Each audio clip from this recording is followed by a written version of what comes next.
Richmond. I'm here today to talk to you about implementation of a new code word within the clinics, code word purple. Code word purple is something that we're going to use when our de-escalation techniques fail.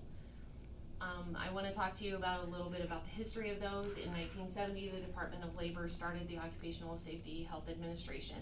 The goal of that was to keep workers safe within their work environment. In 2010, the Joint Commission put through the Patient Safety Advisory Group, put through a statement stating that healthcare organizations are one of the highest places of workplace violence. In 2016, OSHA set forth guidelines for healthcare organizations to follow, and it includes an environmental risk assessment and also recommends de-escalation techniques for staff training, and those should be completed annually. In 2012, Richmond and his associates talked about a study that they did regarding de-escalation techniques, and that if they are used and used appropriately, they actually do prevent workplace violence.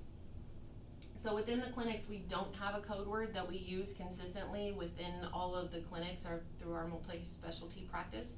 We're going to start implementing in January 2nd of 2021 the code word purple.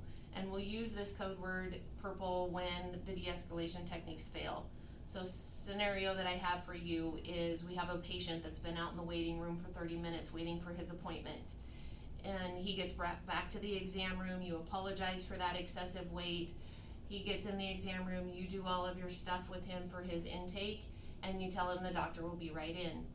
And 20 minutes later, he comes busting out of that room. You look around from the nurse's station and you're now his target. It's obvious that he is visibly upset. He's upset because he's waited another 20 minutes and he starts a verbal assault on you about nobody cares about him, nobody cares that his time is valuable. All we care about is just making him wait for the doctor.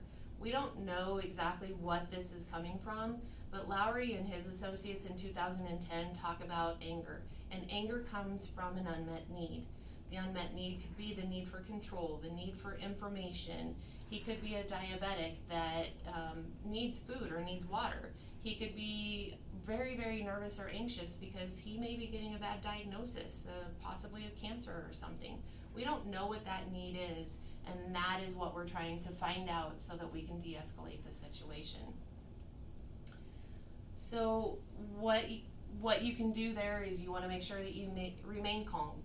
We need to remain calm so that we don't bring this up to a big head and make it even worse than it is. So by remaining calm, we can keep an open stance. We don't want to have closed fists, cross our arms, put our hands on our hips. We want to make sure that we don't have a direct facing to him. We want to make sure we're kind of off at an angle, so if he should decide he's going to charge us or anything like that, we can easily step away. Maintain an arm's length of distance. You also want to maintain some eye contact with him, rephrasing and validating his concerns, that you're listening, you do understand what he's saying as part of active listening. Offer him alternatives. This is where we want to know what those alternatives can be. Do we need to reschedule the appointment because he's already been here almost an hour? Does he need a drink of water? Does he need somebody else with him? Does he need to make a phone call? All of these things are things that we should be asking if we can do this for him to try and keep the situation under control. If we can't keep the situation under control, then we need to use the code word purple.